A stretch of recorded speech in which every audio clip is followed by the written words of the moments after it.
This is Katrina Dennis with Feminine Touch for Gamer Hub TV. We're here to speak with Korekado-san, the producer of Metal Gear Rising: Revengeance.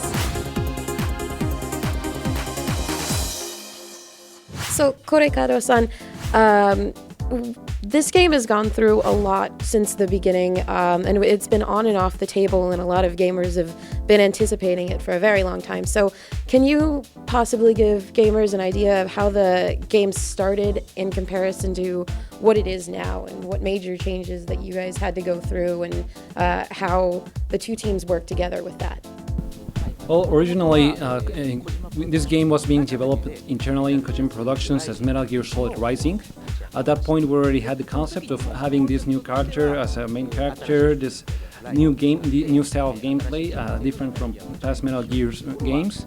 But as we had been working in past Metal Gear games, within us there were some unwritten rules that we had, that we felt, well, a Metal Gear game has to be like this, or should have this kind of elements. And in the end, I think that's what led us to fail. We couldn't focus on making a simple action game. All these kind of elements, we were kind of got us lost. The game system wasn't very clear. Now at some point we made the shift. We decided to put it to us for planning on games and development. We handle all development to them.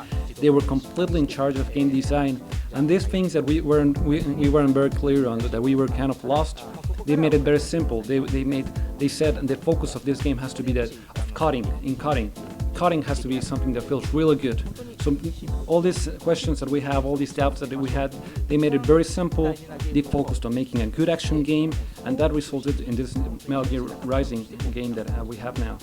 I think we have achieved something that feels really good. It's an action game and still retains several elements that make it very characteristic of Metal Gear, that it still feels like a Metal Gear, but at the same time it's a completely new game. This is what we think we have achieved now working with Planet Games. What was it like to change focus of the main character from a character like Big Boss or Snake in general to someone like Raiden, who has a very big following but not much history up until now? Well, regardless of what people may think, Raiden has several fans. He, especially in Japan, especially with the women, with the ladies, he's quite popular. He's quite a character, for real. Certainly in Metal Gear we have several other interesting characters. So explaining why among these several characters that we have in the Metal Gear world, we chose Raiden as the main character. Well, Raiden makes an appearance on Metal Gear 2 and also Metal Gear 4 as this cyborg character. Especially from this Metal Gear 4, the way Raiden appears as a cyborg, as for us as game creators, he was a very attractive character, a very appealing character. Has all this freedom of movement because he's a cyborg. He's also fighting with a sword that is an ancient Japanese weapon. With this sword, he's going against guns. So we really felt like we wanted to create a game with Raiden as the main character. Also, several users, they really wanted to play, especially from Metal Gear 4. They said, after watching Raiden there, they said, well, we want to play as Raiden, looks pretty cool. So now when we had this proposition of making a new game, the first option for us was always Raiden. We wanted to have Raiden as the main character, so it was somewhat natural to have him. With this new game, there are a lot of new enemies, so I think my final question would be, can you maybe talk about those enemies and how each one is different, and maybe the key points to taking down each one, because I need that. Well, for enemy characters, I'm guessing you're talking about the boss characters. Metal Gear series, it is a series that is very characteristic because the boss enemies are rather very specific, very characteristic, each of the bosses. This is something that you don't see very often in games overseas, and moreover, this is something that we have put a lot of focus in Metal Gear games. For this game, this is the same case. We have very specific boss characters. For example, you were talking about having difficulties with the parring system. I believe that is in the demo against this cyborg LQH84I. The main point of that enemy is for the player to learn and challenge the parrying system. It's kind of alert. Hey, you have to learn how to use the parrying system moving forward in the game.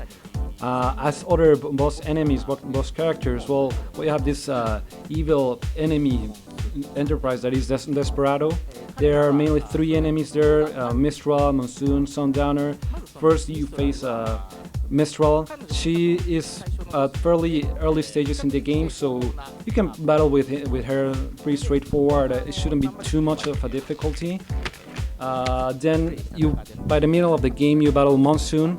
This is a very unique character. You do have to change the way you approach the bosses to fight against him, but I guess the main hint for him, the main tip is to enjoy the battle, to enjoy the way you have to adapt yourself by fighting against him. And as long as you're willing to change the way you have been playing that far in the game, I think that will be a battle that people will be able to enjoy.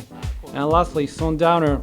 Well, there we introduce a very new element to the game. So that part in the game, the player isn't asked to modify the angle where he or she is cutting, but more so just cutting. But you do need to adjust the angle, so that is kind of a new challenge. So I guess the hint here would be for people before they make it that far to Sundowner to also be careful with the angle, not only where they're cutting, but also the angle in which you're cutting. If you're used to that, then by the point you battle Sundowner, that should be fairly easy. Thank you so much, Korekado-san. For GamerUp.tv, this is Katrina Dennis signing off.